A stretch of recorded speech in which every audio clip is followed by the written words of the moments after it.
वापस लो, वापस लो, वापस लो, वापस लो, वापस लो।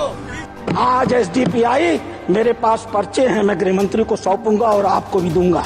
आज एसडीपीआई पूरे देश में, मेरे पास राजस्थान के पर्चे आए हैं, पूरे देश में पर्चे बांटे जा रहे हैं और बताया जा रहा है कि ये वक्फ कानून अगर आ गया तो मस्जिदों पर भाजपा सरकार कब्जा कर लेगी। अरे मोदी जी, अरे बीजेपी वालों, शर्म करो। तुम्हारे बिल को, तुम्हारे इस एंटी कॉन्स्टिट्यूशनल बिल को हम जूती के नोक के नीचे रखेंगे। आदाब नाजरीन, पल पल न्यूज से मैं हूं आपके साथ नदीम अकरम।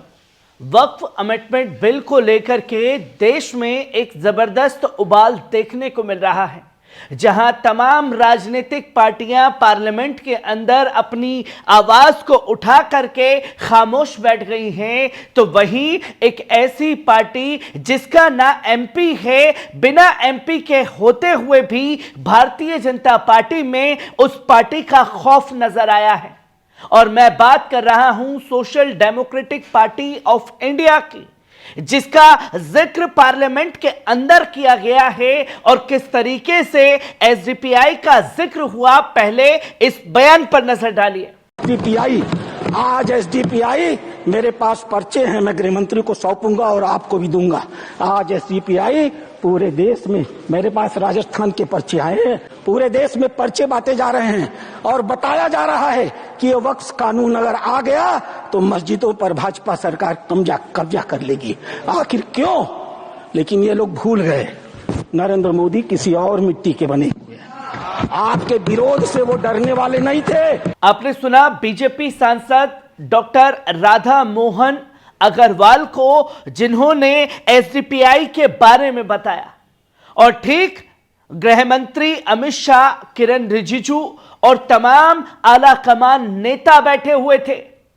अब आप सोचिए, जिस पार्टी का एक भी एमपी नहीं, जिस पार्टी के बारे में तमाम लोग ये कहते हैं कि भाई एक छोटी सी पार्टी है, वो छोटी सी पार्टी क्या ही कर सकती है, इसके ना तो एमपी है ना एमएलए है, फिर भी ये क्या ही कर लेगी। आज वो पार्टी जो वक्फ के मामले पर कर रही है, उसे भारतीय जनता पार्टी में दहशत बैठ गई है। और जब एक डर वाली बात बताने की कोशिश की गई तो आप देख सकते हैं कि एसडीपीआई ने इसका पुरजोर तरीके से मजम्मत किया है और मोहम्मद शफी ने इस बात को अपने ट्विटर हैंडल पर लिखा कि हमारा मकसद किसी को डराना नहीं है, हमारा मकसद है अपने हक और हुकूक की आवाज उठाना, और ये हक और हुकूक जो वक्फ के मामले पर नाइंसाफी हो रही है वो जारी रहेगी।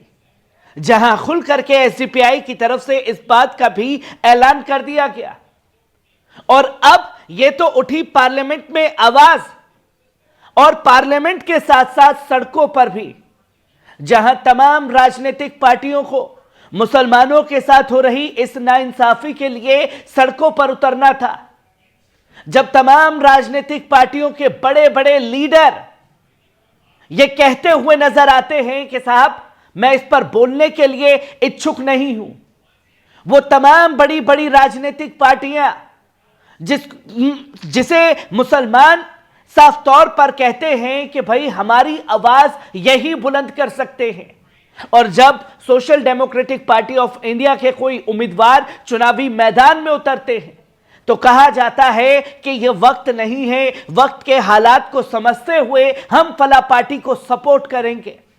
आज वो फला पार्टियां क्या सड़कों पर आपके हक और हुकूक के लिए नजर आ रही हैं? जिसका जवाब है नहीं। और सड़कों पर कौन नजर आ रहा है, पहले इस वीडियो पर नजर डालिए।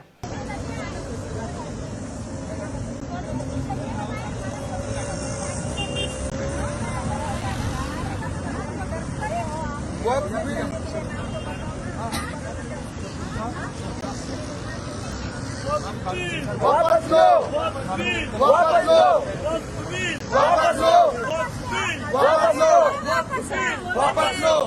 आपने देखा ये वीडियो के social democratic party of India की, जो महिलाएं हैं वो भी इस काले कानून को लेकर के सड़कों पर उतरी। और जब सड़कों पर उतरी हैं तो पुलिस प्रशासन किस तरीके से महिलाओं को रोकने के लिए आगे आया है, इस वीडियो में आपने बखूबी देखा। और सिर्फ यही नहीं, किस तरीके से जगह जगह एसडीपीआई सड़कों पर उतर करके इस काले कानून का विरोध कर रही है, पहले इस वीडियो पर नजर डालिए। अरे मोदी जी, अरे बीजेपी वालों, शर्म करो। तुम्हारे बिल को, तुम्हारे इस एंटी कॉन्स्टिट्यूशनल बिल को हम जूती के नोक के नीचे रखेंगे। जिस तरीके से हमने सीएए एनआरसी का मुकाबला किया, जिस तरीके से हमने तमाम उन एंटी पीपल पॉलिसीज को, जैसे कि किसानों के बिल के खिलाफ हमने एहतजाज किया, उसी तरीके से इस वक्फ बिल को भी डस्टबिन में डालने का काम एसडीपीआई और इस देश की जनता और इस देश का मुसलमान करेगा। ये नरेंद्र मोदी सबसे बड़े फूल और उनके सबसे बड़े फूल अमित शाह, ये दोनों फूल मिलकर पूरे देश को अप्रैल फूल बनाना चाहते हैं। ये सरकार, ये मोदी सरकार का जो 56 इंच का सीना है, जब चाइना हमारे को लाल आंख दिखाता है और अमेरिका हमारे ऊपर टैरिफ लगाता है, उस वक्त ये 56 इंच का सीना वहां पर कमजोर पड़ जाता है। उस कमजोर सीने को बचाने के वास्ते और इस देश में इस टैरिफ के खिलाफ चर्चा नहीं होना और ये मोदी की जो नाकामी है इसको चर्चा नहीं करना, इसके वजह से इसको डिस्ट्रैक्ट करने के लिए ये मोदी सरकार आज का दिन यानी 2 अप्रैल को चुना है, ताकि ये वक्फ अमेंडमेंट बिल के ऊपर मुसलमान प्रोटेस्ट करे और हिंदू खुश हो और इनकी राजनीति की रोटियां गर्म होती रहे। इसके लिए ये सरकार ऐसा काम कर रही है। ये अप्रैल के महीने के दूसरे दिन ये यहाँ के देश की जनता को अप्रैल फूल बनाना चाहती है सरकार। जैसा इन्होंने 15 लाख रुपए की बात कही थी, जैसा इन्होंने 2 करोड़ की नौकरियों की बात कही थी, जैसा इन्होंने महंगाई कम करने की बात कही थी, जैसा इन्होंने किसानों की आयु को ज्यादा करने की बात कही थी, ये तमाम अप्रैल फूल के बातें ये नरेंद्र मोदी सबसे बड़े फूल और उनके सबसे बड़े फूल अमित शाह, ये दोनों फूल मिलकर पूरे देश को अप्रैल फूल बनाना चाहते हैं।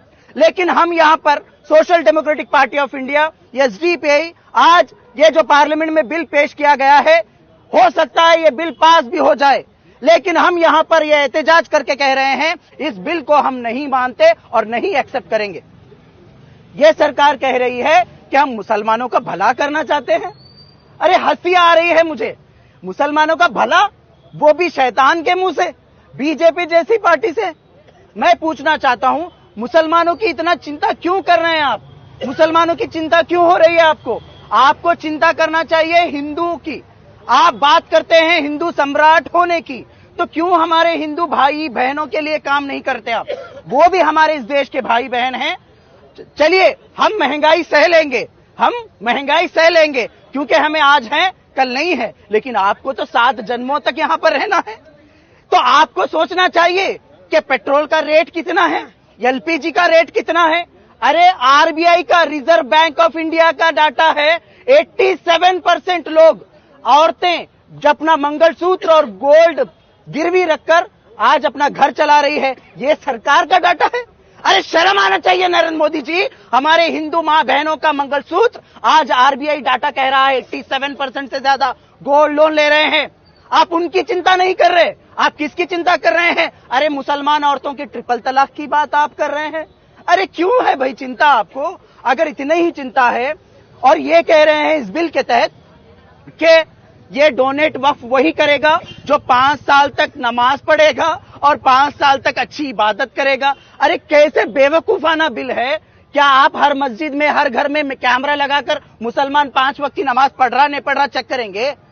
किसके बाप के पैसे, टैक्स के पैसे से आप कैमरा लगाकर चेक करेंगे? आप सब लोग समझना है, इस देश के लोगों, जब कभी इस देश के अंदर, जब से 2014 से मोदी सरकार आई है, जब कभी इनकी नाकामी चेहरा इनका नंगा होता है, उस वक्त ये लोग मुर्गा पकड़ते हैं मुसलमानों के नाम का और मुसलमान को मुर्गा बनाकर ये पेश करते हैं और बलि का मुर्गा बनाकर आपके सामने रखते हैं और आप वाह वाह कर कर खुश होकर चले जाते हैं। हमें कुछ होने वाला नहीं है, मुसलमानों को कुछ फर्क होने वाला नहीं है। इस बिल को जिस तरीके से सीएए एनआरसी को ढकला था डस्टबिन में, उसी तरीके से इस बिल को भी ढकला जाएगा। इस बिल के खिलाफ भी आवाज उठाई जाएगी। लेकिन आपको सोचना है क्या हो रहा है। आज अमेरिका क्या कर रहा है, आज चाइना क्या कर रहा है? इस देश के अंदर लगातार अनएम्प्लॉयमेंट बढ़ रहा है, लोग सुसाइड कर रहे हैं, नौजवान सुसाइड कर रहे हैं। ये सब कुछ सोचना है। तो ये तमाम चीजें मैं यहां पर यही कहना चाहता हूं, ये बीजेपी सरकार, इनको कुछ नहीं आता, सिर्फ इनको क्या है, लोगों को बेवकूफ बनाने आता है। लेकिन हम लोग भी कान में फूल नहीं रखे हैं, हम भी लोगों को बताएंगे, लोगों को जागरूक करेंगे और इसके खिलाफ अपनी लड़ाई डेमोक्रेटिक वे में गली गली से लेकर दिल्ली तक हम लोग लड़ेंगे। आपने देखा ये वीडियो के तमाम जगहों पर सिर्फ सड़क से लेकर के संसद तक किसी की आवाज गूंज रही है तो वो है social democratic party of India, जिसने अपनी आवाज को बुलंद करके हुकूमत को आईना दिखा दिया है कि आप हमारे साथ हो रही इस नाइंसाफी का गला नहीं घोट सकते। हम इसी तरीके से सड़कों पर आपके इस काले कानून का विरोध करते रहेंगे, संविधान के दायरे में रह करके। कैसी लगी खबर? कमेंट बॉक्स में आकर के अपनी राय जरूर दीजिएगा। शुक्रिया।